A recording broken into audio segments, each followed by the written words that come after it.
Civil अस्पताल राजगढ़ में प्रसव के लिए पहुंची एक गर्भवती महिला को उपचार के बाद सोलन रेफर किया गया, लेकिन अस्पताल से निकलने के कुछ ही समय बाद रास्ते में महिला की प्रसव पीड़ा अचानक बढ़ गई। सब्जी मंडी के पास 108 एम्बुलेंस में ही महिला ने बच्चे को जन्म दे दिया। एम्बुलेंस में तैनात ईएमटी ने सूझबूझ दिखाते हुए सुरक्षित तरीके से महिला का प्रसव करवाया। इसके बाद जच्चा और बच्चा दोनों को आगे के उपचार के लिए अस्पताल पहुँचाया गया। घटना के बाद सिविल अस्पताल राजगढ़ की कार्यप्रणाली को लेकर सवाल खड़े हो गए हैं। आरोप लगाए जा रहे हैं कि जब महिला प्रसव पीड़ा के चलते अस्पताल पहुंची थी और प्रसव कुछ ही समय में होने वाला था, तो जांच के दौरान स्थिति का सही आकलन क्यों नहीं किया गया? महिला को सोलन रेफर करने का निर्णय किन चिकित्सीय परिस्थितियों में लिया गया, इसे लेकर भी सवाल उठ रहे हैं। वहीं राजगढ़ में सूत्रों के अनुसार खबर सामने आ रही है कि स्त्री रोग विशेषज्ञ 2 चिकित्सक हैं। इनमें से एक चिकित्सक छुट्टी पर थी, जबकि दूसरी चिकित्सक भी दोपहर बाद छुट्टी पर चली गई थी। ऐसे में शाम के समय प्रसव पीड़ा से परेशान महिला को सोलन रेफर किए जाने की बात सामने आई है। हालांकि महिला को रेफर करने का निर्णय चिकित्सीय रूप से कितना उचित था और उस समय महिला की वास्तविक स्थिति क्या थी, इसका अंतिम निष्कर्ष जांच के बाद ही सामने आएगा। मामले को लेकर बीएमओ राजगढ़ उपासना शर्मा ने कहा कि मामला उनके संज्ञान में आया है।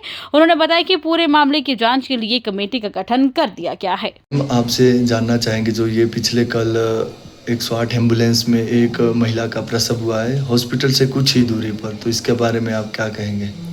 ये कल एक ऐसा इंसिडेंट हुआ है कि एक प्रेग्नेंट लेडी हॉस्पिटल में आई थी और उसकी जांच करेगी और फिर उसको अराउंड 5 बजे के करीब रेफ़र कर दिया गया और वो यहीं पास में सब्जी मंडी के पास जाके हमारे 108 के स्टाफ ने उस महिला की डिलीवरी करवाई। ये मेरे संज्ञान में है और अब हम इसके लिए देखेंगे कि कहाँ पे क्या कमी रह गई कि हमारे स्टाफ ने क्यों रेफ़र करा और अगर डिलीवरी हो सकती थी तो यहाँ पर क्यों नहीं की गई। तो इसके लिए क्या आगे की कार्रवाई होगी आपकी तरफ से?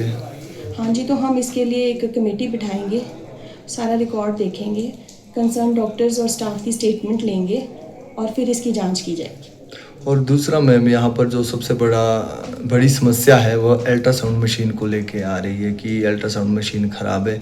अब अल्ट्रासाउंड हो रहे, थोड़ा आप इसके बारे में भी बताएं। हाँ, अल्ट्रासाउंड की मशीन काफ़ी समय से ख़राब चल रही थी, 6-8 महीने से ख़राब चल रही थी। अभी अल्ट्रासाउंड की मशीन ठीक हो गई है। इसमें नॉर्मल अल्ट्रासाउंड और गर्भवती महिलाओं के अल्ट्रासाउंड अब दोनों किए जा रहे हैं और ट्यूसडे और फ्राइडे डे फिक्स करा गया गर्भवती महिलाओं का रूटीन अल्ट्रासाउंड करने के लिए और अर्जेंसी में अल्ट्रासाउंड हमेशा होंगे यहाँ पर। और मैम, एक डॉक्टर को लेकर भी काफ़ी शिकायत लोगों की रहती है कि डॉक्टर ओपीडी में समय से नहीं मिलते हैं, तो जो टाइमिंग है डॉक्टर की वो क्या होती है और कितने बजे लंच टाइम होता है? थोड़ा इसके बारे में लोगों को पता चले ताकि।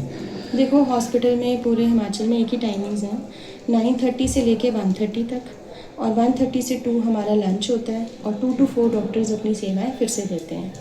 हाँ, पर यह है कि अगर ऐसी कोई बात है कि हमारे डॉक्टर्स टाइम पे नहीं पहुंच पा रहे हैं या किसी कारणवश वो इमरजेंसी में बिज़ी हैं या पहले राउंड करने चले जाते हैं, तो हम इंश्योर करेंगे कि एटलीस्ट ओपीडी में डॉक्टर 9:30 पे पहुँचें ताकि किसी भी आने वाले व्यक्ति को, बीमार व्यक्ति को परेशानी ना उठानी पड़े। Thank you.